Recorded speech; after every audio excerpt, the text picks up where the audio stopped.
गंगा नदी का किनारा उस सुबह कुछ अलग ही लग रहा था। धुंध की हल्की चादर पानी के ऊपर फैली थी और सूरज की किरणें धीरे धीरे उसे चीरती हुई बाहर आ रही थी। नदी के बीचों बीच एक अजीब सी नाव तैर रही थी। वो लकड़ी की नहीं, लोहे की नहीं, बल्कि केले की मोटे मोटे तनों को बांध कर बनाई गई एक नाव थी। उसी केले की नाव पर बसा था एक गरीब परिवार जो अपनी मजबूरी को ही अपना घर बना चुका था। उस परिवार के मुखिया का नाम था रामदीन। उम्र करीब 40 साल, चेहरा धूप और पानी से झुलसा हुआ, आंखों में थकान के साथ साथ जिद भी था। रामदीन के साथ उसकी पत्नी सीता, 12 साल का बेटा मोहन और 8 साल की बेटी गुड़िया रहती थी। ये चारों उस केले के नाव पर अपनी पूरी दुनिया समेटे हुए थे। रामदीन कभी इस हालात में नहीं था। उसका गांव नदी के किनारे ही था। वह उसकी एक छोटी सी झोपड़ी थी और कुछ बीघा जमीन भी थी। वह खेतों में मजदूरी करता था, कभी कभी मछली पकड़कर बाजार में बेचता था, जिससे उसका घर थोड़ा बहुत चल जाता था। लेकिन एक साल आई भीषण बाढ़ ने सब कुछ जैसे छीन लिया हो। नदी उफान पर थी, खेत बह गया, झोपड़ी ढह गई और गांव उजड़ गया। सरकार की ओर से कोई मदद भी आई तो उस मदद से किसी का कुछ भी मुनाफा नहीं हुआ। इसलिए ज्यादातर गांव वाले शहर चले गए, कुछ रिश्तेदारों के यहाँ शरण लेने लगे। पर रामदीन के पास ना तो शहर जाने के पैसे थे और ना ही रिश्तेदारों का सहारा। परिवार के सामने सबसे बड़ा सवाल था, अब रहें तो कहाँ रहें। एक दिन रामदीन नदी किनारे बैठा अपनी किस्मत को कोस ही रहा था कि उसे एक उपाय आई। पास ही केले के पेड़ थे जिन्हें बाढ़ ने उखाड़ कर नदी में गिरा दिया था। अचानक उसके मन में एक विचार आया। उसने एक बचपन में सुना था कि पुराने समय में लोग केले के तनों से नाव बनाते थे। रामदीन ने हिम्मत जुटाई। उसने पास पड़ोस की रस्सियां इकट्ठा की, केले के मोटे तनों को काटा और कई दिनों के मेहनत के बाद एक बड़ी सी अस्थायी नाव बना डाली। वो नाव मजबूत तो नहीं थी, लेकिन तैर सकती थी। उस नाव को उसने अपना घर बना लिया।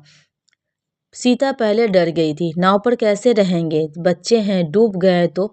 रामदीन ने समझाया, भारी आवाज में कहा, घर तो बह गया सीता, अब यही नाव हमारा घर है। धीरे धीरे चारों उस नाव पे रहने लगे। नाव के बीच में केले के पत्ते और पुराने तिरपाल से एक छोटा सा ढांचा बना दिया गया। वही उसका कमरा था। रात को चारों एक दूसरे से सटकर सोते ताकि ठंड कम लगे। सुबह होते ही रामदीन नदी में जाल डालता, जो मछलियां मिलती उन्हें पास के घाट पर बेच आता। सीता घाट पर बैठकर केले के पत्तों से दोनों पत्तल बनाती और उन्हें दुकानदारों को बेचती। मोहन और गुड़िया कभी कभी पास के गांव के बच्चों से किताबें लेकर पढ़ने की कोशिश करते। हालांकि पढ़ाई नियमित नहीं हो पाती, लेकिन मोहन के मन में पढ़ने की गहरी चाह थी।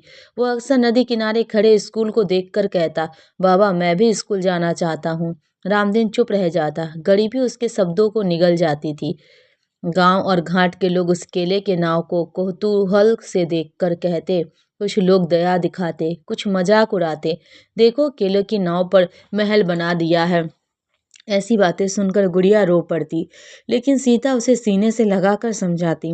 कभी कभी कोई भला आदमी उन्हें खाना दे देता, कोई पुराने कपड़े, लेकिन ज्यादातर लोग अपनी दुनिया में मस्त रहते।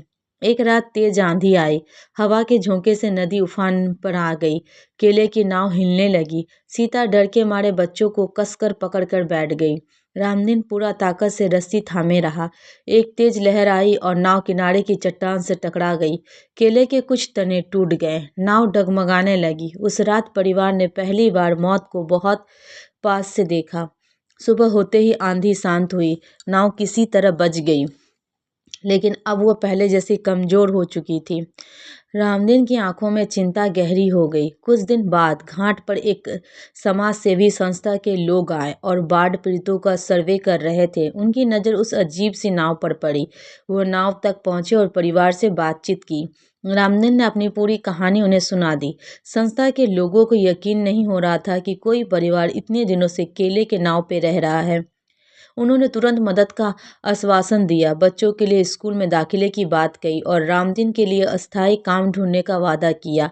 कुछ हफ्तों बाद रामदीन के परिवार को नदी किनारे एक छोटी सी पक्की झोपड़ी मिली। वह झोपड़ी भले ही छोटी थी, लेकिन जमीन पर थी, डूबने का डर नहीं था। मोहन और गुड़िया पास के सरकारी स्कूल में जाने लगे।